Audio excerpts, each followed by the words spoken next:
Tout le monde la regardait comme si elle n'existait pas, jusqu'au moment où elle a ouvert la bouche. Et là, le silence est devenu une onde de choc. Dans l'amphithéâtre de l'Université de Lyon-Sud, un souffle de tension planait. Le professeur Adrien Vauclair, figure austère au costume impeccable et au regard d'acier, prenait la parole avec cette autorité glaciale qu'on ne discute pas. Devant lui, une centaine d'étudiants en mathématiques appliquées. Et tout au fond, invisible à leurs yeux, une femme qu'ils ne connaissaient pas. Elle s'appelait Claire Dubois. À 38 ans, Claire n'était ni professeure ni doctorante. Elle portait un cardigan gris, une blouse blanche et un badge sur lequel on lisait « Service technique ». Femme de ménage de son état.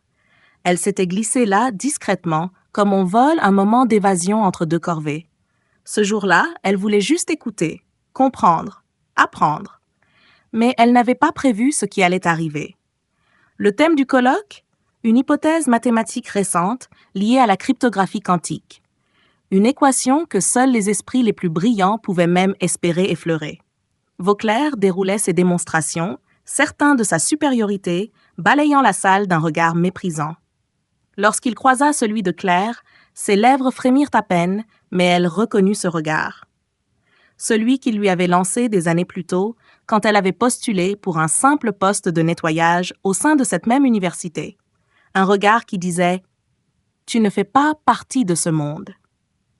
Les présentations s'enchaînaient. Claire notait avec une concentration rare, capturant chaque détail avec la précision d'une autodidacte passionnée. Mais autour d'elle, les chuchotements fusaient. « C'est qui?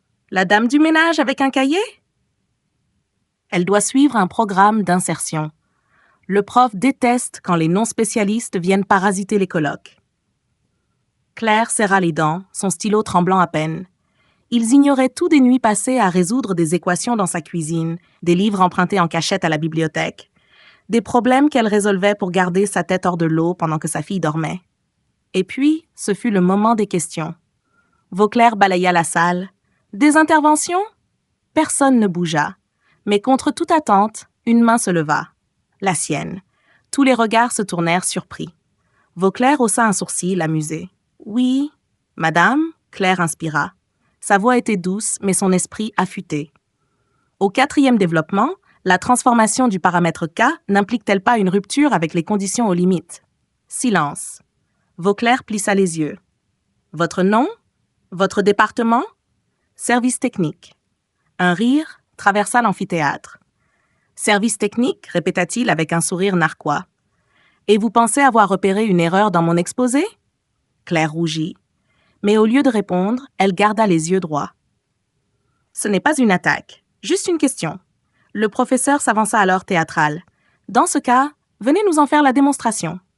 Il désigna le tableau. L'invitation était un piège, un rituel d'humiliation publique. Claire se leva. Son cœur battait à tout rompre. Elle avança, sentant le regard des étudiants la transpercer. L'un murmura « Elle va se ridiculiser ». Elle prit la craie, les doigts tremblants. Vauclair écrivait déjà une équation complexe. Elle ne l'avait jamais vue, mais elle comprit. C'était de la haute voltige, un défi lancé avec une cruauté brillante. « Vous pouvez abandonner, bien sûr, » dit-il condescendant. Claire fixa le tableau. Les chiffres s'animaient dans son esprit. Tout devenait clair. Elle leva la main et écrivit. 5 minutes plus tard, elle posa la craie. Un silence de plomb s'installa. Vauclair s'approcha, relut et pâlit. « C'est correct, » murmura-t-il. Dans le fond, une professeure invitée, Dr. Zosfeme, Louise Marek, de l'EPFL, se leva brusquement. « Mais cette substitution, c'est celle que Leung et Takahashi ont publiée le mois dernier. Comment connaissez-vous ça? » Claire baissa les yeux. « Je l'ai deviné. Je n'ai jamais suivi de cours avancés. Je vois les formes. » Un murmure abasourdi se répandit dans l'amphi. Le monde venait de basculer. « Si tu es encore là, c'est que cette histoire t'a touché. Alors n'attends pas. Abonne-toi maintenant, active la cloche et laisse un like pour soutenir ce genre d'histoire vraie qui parle à tous. Ton soutien compte et on continue l'histoire maintenant. » Personne ne savait quoi dire. Claire, elle, voulait juste disparaître. L'écho des rires passés résonnait encore dans ses oreilles, mais le silence qui régnait désormais dans l'amphithéâtre était d'un tout autre genre. Un silence tendu, chargé, comme si l'univers venait de s'inverser. Professeur Vauclair restait figé devant le tableau. Il relisait chaque ligne, chaque transformation, chaque symbole tracé d'une main qu'il avait présumée incompétente. À côté de lui, Dr. Marek filmait le tableau avec son téléphone, les yeux écarquillés. « C'est du génie pur », murmura-t-elle. « Vous avez dit que vous travaillez ? Où déjà ?» Claire n'eut pas le temps de répondre. Vauclair, dans un sursaut d'orgueil blessé, effaça brutalement le tableau. « Essayons quelque chose d'un peu plus avancé », gronda-t-il. « Une équation extraite de mes recherches en cours, inédite, non publiée. » Il saisit une nouvelle craie et dessina une structure si dense, si inhabituelle, que même certains doctorants froncèrent les sourcils. Ce n'était plus un simple exercice, c'était une épreuve. Ce système est à la base de protocoles cryptographiques quantiques de dernière génération, annonça-t-il froidement. Si vous souhaitez retourner à votre siège, personne ne vous en tiendra rigueur. Un défi, une menace à peine voilée. Claire regarda le tableau. Elle aurait pu reculer, mais elle sentait une chaleur étrange grandir en elle. Pas de la colère, une certitude. Elle prit la craie. Ses doigts tremblaient. Le début était flou, incohérent. Elle sentait la pression monter, le poids des regards, des jugements, et puis une lumière, un déclic, une mémoire. L'article crypté qu'elle avait dévoré sur un vieux poste d'ordinateur, entre deux coups de serpillière, évoquant une approche non linéaire via la décomposition topologique des matrices de Frobenius. Elle commença à écrire. Le temps sembla se figer. Son esprit naviguait entre dimensions. Les équations devenaient des paysages. Les structures prenaient vie. Vauclair s'approcha lentement, comme hypnotisé. Puis Claire recula. La solution était là, complète, inattendue, brillante. Un murmure parcourut la salle comme une onde. Dr. Marek s'approcha du tableau, sidéré. C'est ce qu'ils n'ont pas encore prouvé. Elle vient de résoudre une conjecture ouverte. Ici, devant nous. Claire cligna des yeux, abasourdie par ses propres gestes. Mais ce n'était pas fini. Le doyen en personne entra en trombe dans l'amphithéâtre, alerté par les messages affolés d'étudiants. Il s'approcha de Vauclair. « Cette femme, qui est-elle » ? « Une agente d'entretien » répondit Vauclair, la gorge serrée. Le doyen se tourna vers Claire. « Avez-vous d'autres travaux » Claire sortit un vieux carnet, à la couverture froissée. Son carnet, rempli de calculs, de théories griffonnées dans les couloirs, de formules conçues pendant des insomnies. Le doyen l'ouvrit, feuilleta les pages, et pâlit. « Ce que vous avez écrit ici peut redéfinir les algorithmes de sécurité mondiale. » Tout bascula. Les caméras furent appelées. Les chercheurs affluèrent. Vauclair, blême, restait en retrait, perdu dans un silence accablant. Une femme qu'il avait ignorée pendant des années venait de faire vaciller tout l'édifice de son savoir.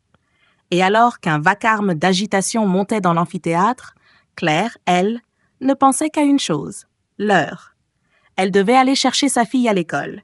Elle se pencha vers le doyen. « Je dois y aller, mais je reviendrai demain. » Il lui serra la main comme à un prix Nobel.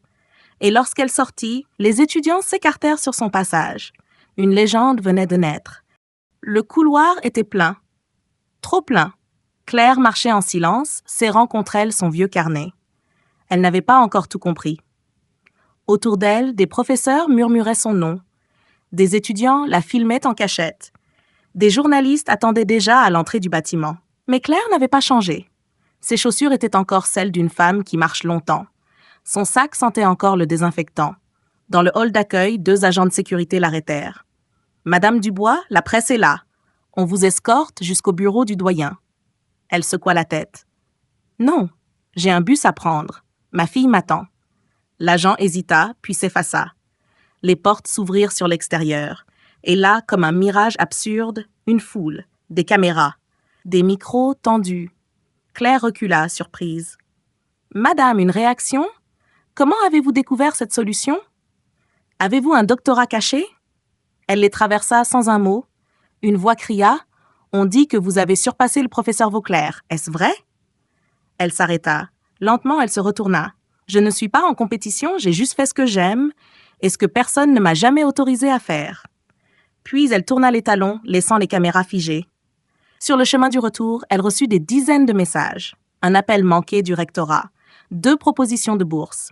Un SMS du doyen. Veuillez consulter votre boîte mail dès que possible. MIT, Polytechnique et TH Zurich ont envoyé des demandes officielles. Mais Claire, elle, ouvrit simplement la porte de l'école primaire. Sa fille, Lou, bondit dans ses bras. « Maman, pourquoi il y a des gens avec des caméras devant la maison ?» Claire l'étreignit plus fort. « Parce que maman a résolu une équation, mon cœur. »« Et c'est grave ?» Elle rit doucement. « Non, c'est magnifique. » Ce soir-là, pendant que les chaînes d'information passaient son visage en boucle et que les réseaux sociaux se déchaînaient, Claire lisait une histoire à Lou, assise sur le lit, comme chaque soir. Le monde pouvait attendre. Mais dès le lendemain, il ne l'attendit plus.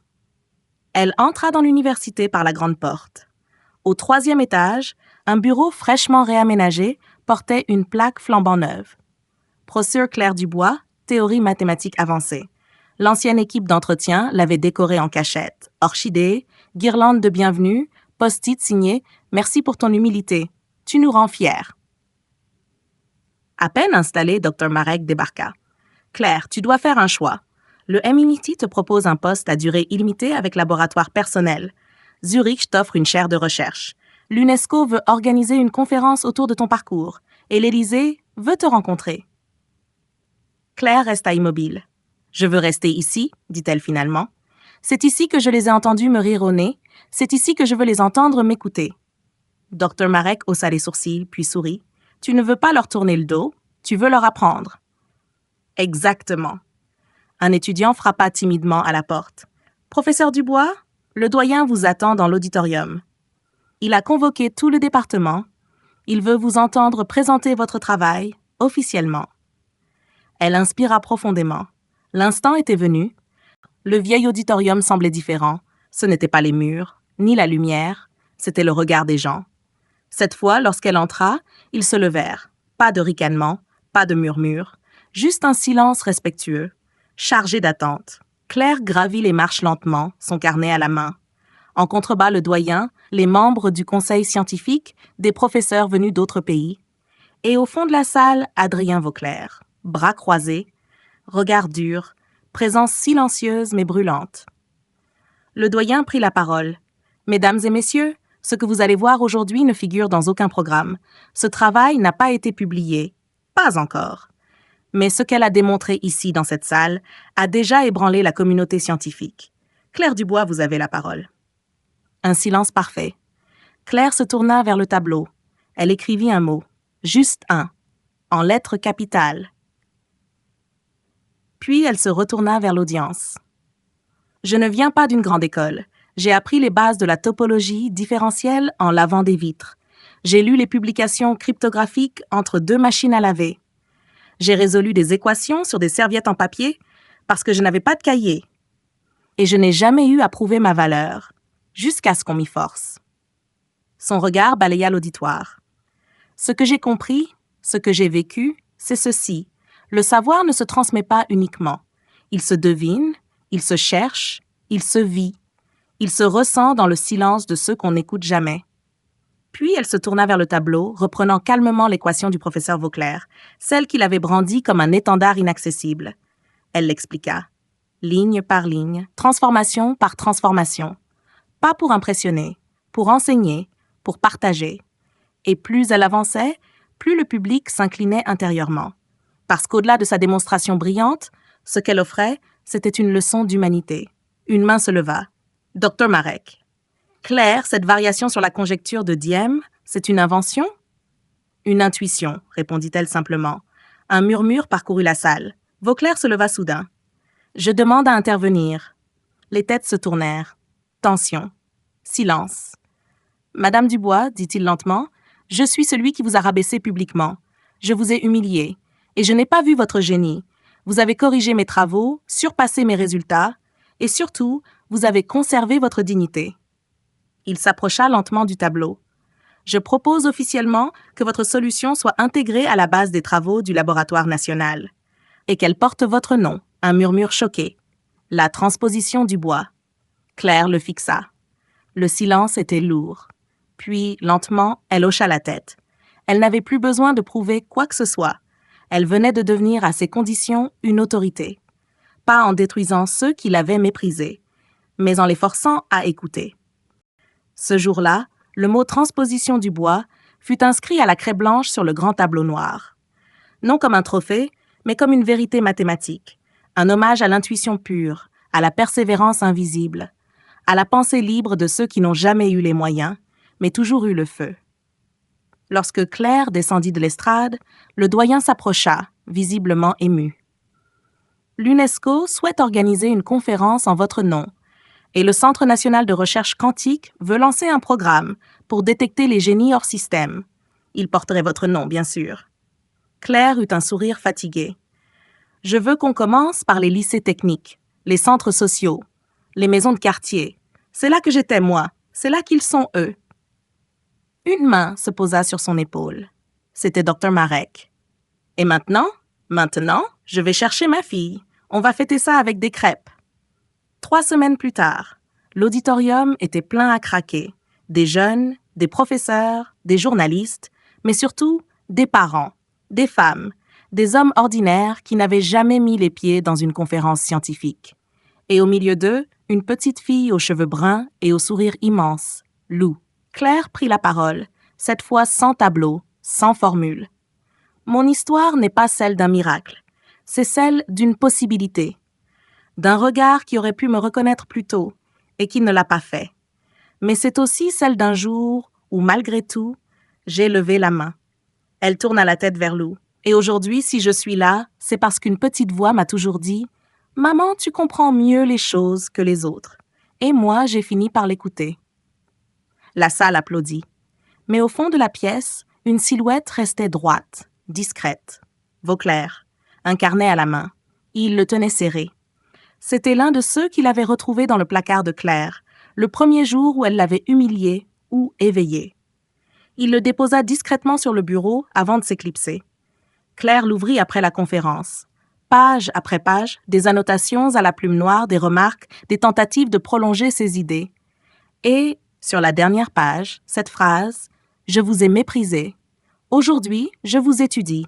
Merci de m'avoir forcé à réapprendre. » Elle referma le carnet. Un nouveau chapitre s'écrivait, pas dans l'ombre, pas sur les marges, mais sur la page principale. 6 mois plus tard, une brise douce soufflait sur le campus de l'Université de Lyon-Sud. Les cerisiers étaient en fleurs et les rires des étudiants résonnaient entre les bâtiments. Mais dans une aile toute neuve du département de mathématiques, un événement d'un autre genre se préparait. Une plaque dorée venait d'être fixée à l'entrée. Centre Claire Dubois pour les savoirs émergents.